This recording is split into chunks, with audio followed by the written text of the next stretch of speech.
آج ہم صرف ایک شخصیت کی سوانح حیات نہیں دیکھ رہے، بلکہ ہم برانڈ مینجمنٹ اور عوامی تاثر کو بدلنے کے غیر معمولی کارنامے کو سمجھنے کی کوشش کر رہے ہیں۔ جی، سوال یہ ہے کہ ایک شخص ایک متنازع ماضی کے باوجود ایک قدامت پسند معاشرے میں نہ صرف قابل قبول بلکہ ایک کامیاب برانڈ کیسے بن سکتا ہے؟ اور یہی سوال سنی لیونی کے سفر کے آپ کہہ سکتی ہیں مرکز میں ہے۔ ہمارے پاس جو مواد ہے وہ ان کی زندگی کے واقعات کو تو بیان کرتا ہے، لیکن اصل کہانی ان واقعات کے پیچھے کی حکمت عملی میں چھپی ہے۔ اچھا، یہ کہانی کینیڈا میں پیدا ہونے والی کرنجیت کور ووہرا کی نہیں بلکہ اس برانڈ کی ہے جسے سنی لیونی کہا جاتا ہے۔ اور اسے ہندوستان میں کیسے کامیابی سے لانچ کیا گیا؟ بالکل۔ ہمارا مقصد صرف یہ بتانا نہیں کہ کیا ہوا، بلکہ یہ سمجھنا ہے کہ کیسے ہوا۔ ہم ان کے سفر کو 3 حصوں میں دیکھیں گے۔ پہلا، اسٹریٹجک انٹری، سوچا سمجھا آغاز۔ جی، پھر امیج کی تعمیر نو، یہ بھی اپنی شبیہہ کو نیا رنگ دینا، اور آخر میں عوامی بیانیے پر کنٹرول حاصل کرنا۔ تو آئیے اس کی تہیں کھولتے ہیں۔ ضرور۔ تو شروعات کرتے ہیں ان کے پس منظر سے۔ سارینیا، اونٹیریو میں ایک سکھ پنجابی گھرانے میں پیدائش، نام کرنجیت کور ووہرا۔ جی۔ خاندان بعد میں کیلیفورنیا منتقل ہو گیا، نرسنگ کی تعلیم حاصل کی، ایک جرمن بیکری میں کام کیا۔ یہ سب ایک عام تارکین وطن کی کہانی لگتی ہے۔ ہاں، بالکل عام سی کہانی۔ لیکن پھر انہوں نے ایک ایسا راستہ چنا جو اس پس منظر سے بالکل ہی مختلف تھا۔ اور یہی تضاد میرے خیال میں ان کی کہانی کو دلچسپ بناتا ہے۔ انہوں نے ایڈلٹ انٹرٹینمنٹ انڈسٹری میں قدم رکھا اور اپنے لیے ایک بالکل نئی شناخت بنائی، ایک نئی پہچان۔ جی، نام سنی اپنے بھائی کے نام سے لیا اور لیونی وہ پینٹ ہاؤس کے مالک کی تجویز پر۔ تو یہ صرف نام بدلنا نہیں تھا، یہ کرنجیت سے مکمل طور پر الگ ایک نیا کردار، ایک نیا برانڈ تیار کرنا تھا۔ اور یہ برانڈ بعد میں ان کے بہت کام آیا۔ بہت زیادہ۔ اور کئی سال اس انڈسٹری میں کامیابی حاصل کرنے کے بعد 2011 میں وہ ایک ایسا قدم اٹھاتی ہیں جو سب کچھ بدل دیتا ہے۔ بالکل، وہ ہندوستان کے سب سے بڑے ریالٹی شوز میں سے ایک بگ باس میں شرکت کرتی ہیں۔ یہ صرف ایک ٹی وی شو میں آنا نہیں تھا، یہ ایک بہت بڑا جوا تھا۔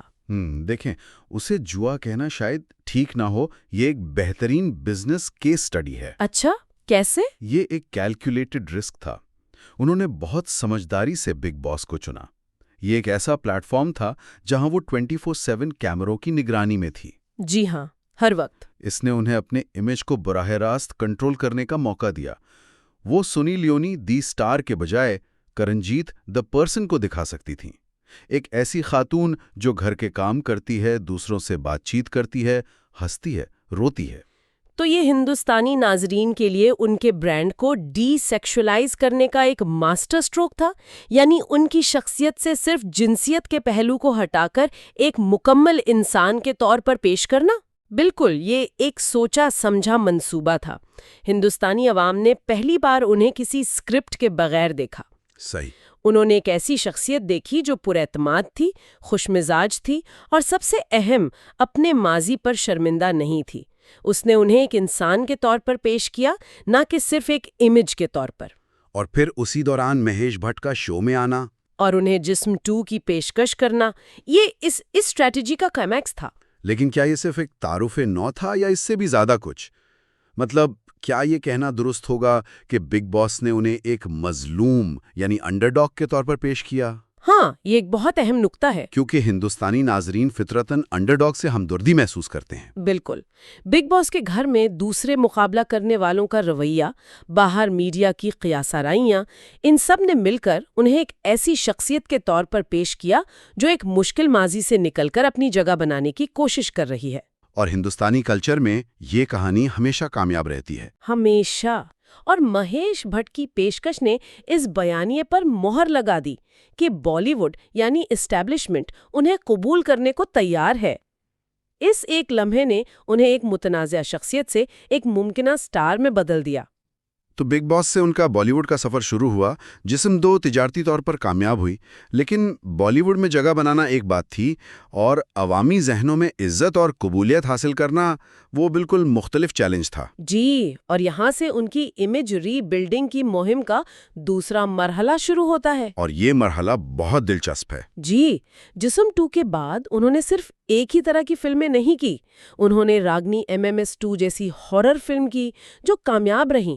ایک پہلی لیلا جیسی ڈرامہ فلم میں کام کیا. اس سے یہ ظاہر ہوتا ہے کہ وہ خود کو ایک مخصوص خانے میں بند نہیں کرنا چاہتی تھیں.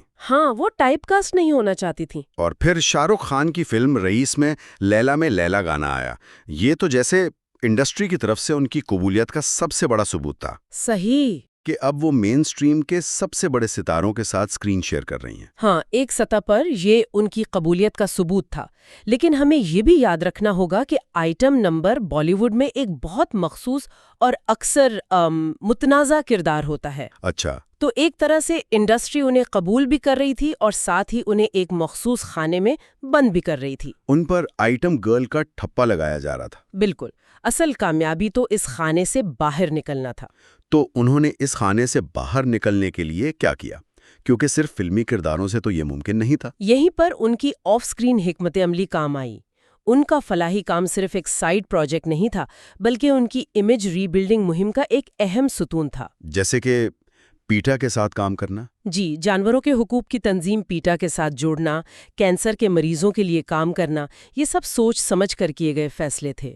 یہ تو ایک کلاسک نیریٹو ڈائیورژن کی تکنیک لگتی ہے. آپ کہہ سکتے ہیں. جس میں آپ عوامی گفتگو کا رخ کامیابی سے موڑ دیتے ہیں. بالکل. اور اس حکمت عملی کا سب سے طاقتور حصہ ان کی ذاتی زندگی تھی. بچوں کو گود لینا. جی، پہلے ایک بیٹی کو گود لیا، پھر سروگسی کے ذریعے ان کے ہاں جڑوا بیٹے ہوئے. اس نے ان کی عوامی شبیہ کو مکمل طور پر بدل دیا. وہ اب صرف ایک اداکارہ نہیں تھی بلکہ ایک ماں تھیں. اور اس نے ہندوستانی معاشرے کے اس بڑے طبقے کو بھی ان سے جوڑا جو خاندان کی قدر کرتا ہے. صحیح کہا. یہ ان کے برانڈ کو انسانی شکل دینے کا سب سے مؤثر طریقہ تھا. اور اسی کے ساتھ ساتھ انہوں نے سٹار اسٹرک کے نام سے اپنی کاسمیٹکس لائن بھی شروع کی. تو وہ اداکارہ، سماجی کارکن، ماں اور اب ایک کاروباری خاتون بھی تھیں. جی، یہ ایک مکمل برانڈ کی تعمیر تھی. یہ سب مل کر ایک بہت طاقتور بیانیہ بنا رہا تھا. ایک ایسی عورت جو اپنے ماضی سے بھاگی نہیں بلکہ اس نے اپنے حال کو اپنی محنت سے خود بنایا ہے. وہ ہر محاذ پر خود کو ثابت کر رہی تھیں. بالکل. لیکن اس بیانیے کا سب سے بڑا امتحان ابھی باقی تھا. اور وہ امتحان 2016 میں ایک ٹی وی انٹرویو کی شکل میں سامنے آیا جس نے شاید ان کے کریئر کا رخ ہمیشہ کے لیے بدل دیا. صحیح کہا آپ نے. صحافی بھوپیندر چوبے کے ساتھ ان کا انٹرویو ان کی کریئر کا وہ لمحہ تھا جہاں ان کی برسوں کی محنت اور حکمت عملی کا اصل ٹیسٹ ہوا. یہ انٹرویو ان کی شبیہ کو بنا بھی سکتا تھا اور بگاڑ بھی سکتا تھا. بالکل. انٹرویو کا لہجہ شروع سے ہی بہت جارحانہ تھا.